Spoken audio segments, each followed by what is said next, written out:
Welcome back to Rohrich Knows Podcast, helping you become a better and more informed you.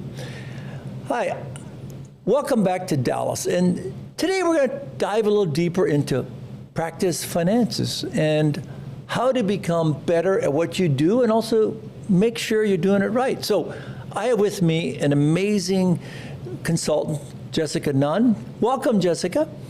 Thank you. It's great. Thank you. She's the founder of Maven Financial Partners, and she's an amazing financial planner, but also she dives deep into cosmetic practices and specializes in doing so along with medical spas. So, Jessica, today let's talk about pitfalls. And every day you encounter pitfalls in a plastic surgery or cosmetic practice. So what are the three most common pitfalls that you see when you delve into a practice? Well, let's talk about them. I want to kind of give you some stories. Okay. Do a little story time. Stories I have a few stories. So the pitfalls, you know that we tell people, and we love looking at the financials, and we think everyone should be looking at their financials monthly. But I want to give you a few stories of what happens when you don't look at your financials monthly, or you don't dive deep into them. Okay, we ready? Yeah, ready. Okay, number one. So we had a client. These are all true stories. Okay, they're not about me. It will be named anonymous. Everybody's anonymous. Okay. Okay, they didn't understand. So, actually you've seen this a lot. This happens all the time. When we don't understand why all of a sudden cash is tight, right? We're managing our business by looking at our checking account only because we're not looking at our profit and loss. So we're just watching our checking account get smaller and smaller and smaller and smaller. And we don't know why, right? Because we're not paying attention to the numbers. We're not paying attention to what's going on. But when you dive into the numbers, we could see in this case that they bought a device, but then they didn't want to spend the money to market the device, right? So the device ended up not generating any revenue. It didn't bring in any revenue, but we didn't know that because we weren't tracking our production. We weren't, monitoring our KPIs. So not reviewing practice KPIs and financials monthly. We didn't understand why cash was tight after buying a piece of equipment. We didn't know that that was the problem. These right? are key practice indicators. Yep. Okay. Yep. Secondly, the thing that happened in that case was we're always in a rush to pay things off. So we buy the device, right, with a loan, and then we're dying to pay that loan off in 3 or 6 months. So we put all of our extra cash, which isn't much, to the device to paying it off instead of marketing the device, instead of, maybe having some sort of event or something where we could really get patients interested in using the device. So we kind of went about it the wrong way. So that's one story.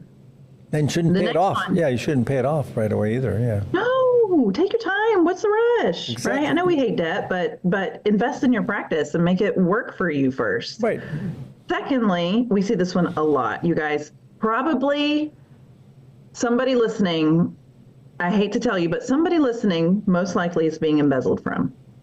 Especially if we're not watching our numbers, if we're not watching our financials, if we're not paying much attention. Right. Because, we've seen it 1,000 times, right? We have someone in the office that we trust very much. Right. They handle everything. They handle all the finances. They pay all the bills, and we're not coming in behind them and reviewing the financial statements. So we've had several instances of this. One in which we're just using the business's checking account like our own and paying for personal expenses, not the owner, the employee paying for personal expenses with the practice's checking account, or sweeping cash. That's an obvious way. That's not usually happening like that. We see theft of product a lot. So if you're not paying attention to your inventory or your cost of goods sold and your consumables, that pops up, right? You don't know that somebody is potentially taking inventory. That happens a lot too. So paying attention to your financials a little bit more closely will keep you from potentially being embezzled from. Yep, and that's happened. I can tell you, it's even happened in our big practice, as you know, and it's a real problem. So how do you safeguard against that? Because white-collar crime is very rampant. And the other thing is, when it happens, a lot of people get away with it, which is sad.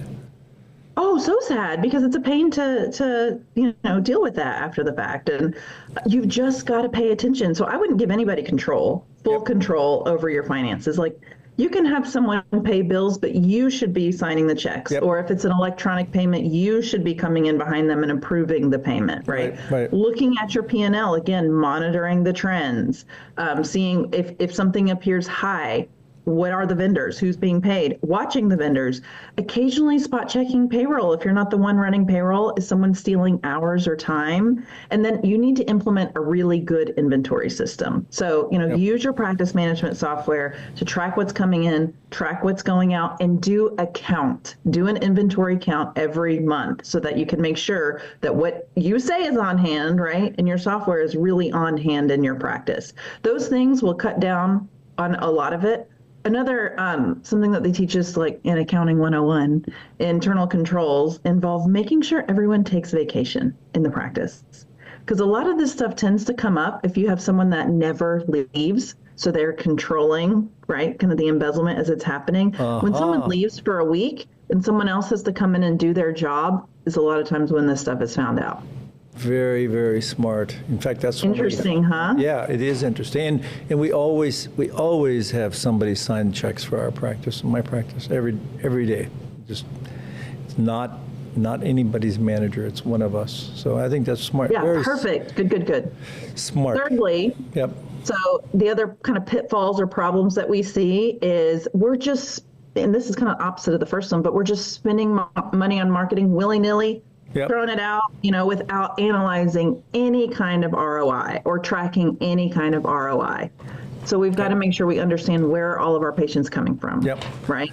Everybody that comes in the door. So how do we do that? How do you recommend? We ask them. We ask. How'd you hear about us? How'd you hear about us? And we document it. On our team, Chris helps us a lot with anytime anyone has questions about marketing. He has a little bit of marketing background, and he even helps with our stuff. But he says the best marketing is the stuff that's trackable.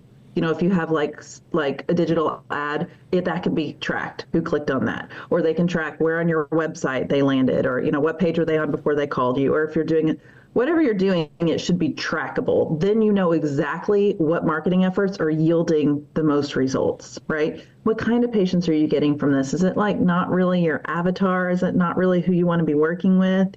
So just paying attention to those marketing KPIs and understanding the ROI. That's a big pitfall. Yeah, and that'll guide you to whether you're doing marketing in the right arena, or right area. Totally. Whether it's Google. And so then we throw more money at it because something's working. We don't know what, right? And we're just wasting money. Right.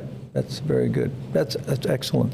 So so those are amazing pitfalls, from fraud to tracking to really understanding your financials. I mean, those sound so basic, but so tell me, what are the three major take-home for the viewer when they just want to take a deep dive? And obviously they should probably come to see you, but what should they look for just at a high level and say, hey, something's not right here?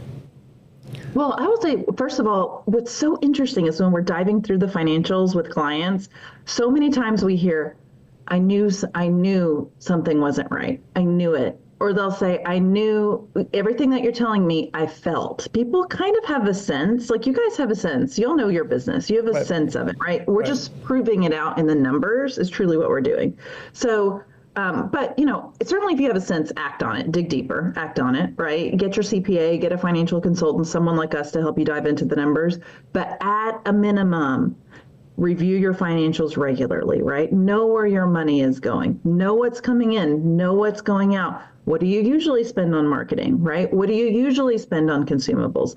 Why was it higher this month? Why was it higher this year than last year?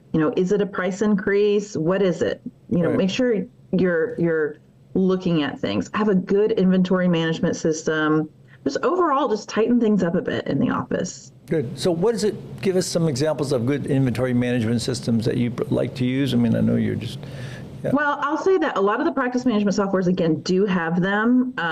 So, certainly it's rather than make a change, talk to whoever your practice management software is and talk to them about, do you have an inventory management system? But it's more than that. Like some people, even if they're tracking inventory in their software, they're not doing it right. So we have to, again, make sure we're doing the counts, So we like our clients to do a count every month at the end of the month, right? Make sure that their practice management software matches that, or whatever they're using for inventory. It can be a spreadsheet, I don't care. Just make sure it matches that, and then that is going to your accountant so that they can make sure that it correlates with the cost, right? We wanted to make sure that what we're seeing being used during the month and ordered during the month is showing up in our financials properly. Wow, that's great. And then meeting monthly or quarterly with somebody like you, that really, it's so illuminating when I meet with you to talk about, wow, this is what's happened in my practice, and why is my revenue higher, and then my expenses are higher. And I think all those require a deep dive. So.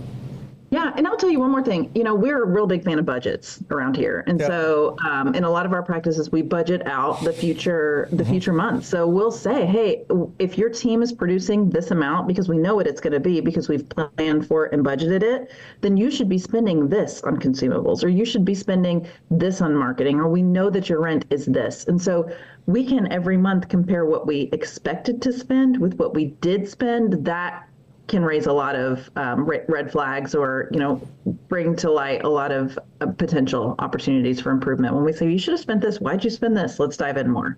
Wow, great advice from an amazing financial planner and at Maven Financial Partners. So Jessica, thank you so much for all this invaluable information. How can the viewers contact you and give us your website? Yep. So we can be found online at MavenFP, like financialpartners.com, or on Instagram at Maven Financial, where we're always doing, videos and content and different things to get some of this messaging out into the world. So we'll see you there. Give us a follow. All right. So please give me your comments, your thoughts on future series such as this. And until next time, stay wise and stay informed.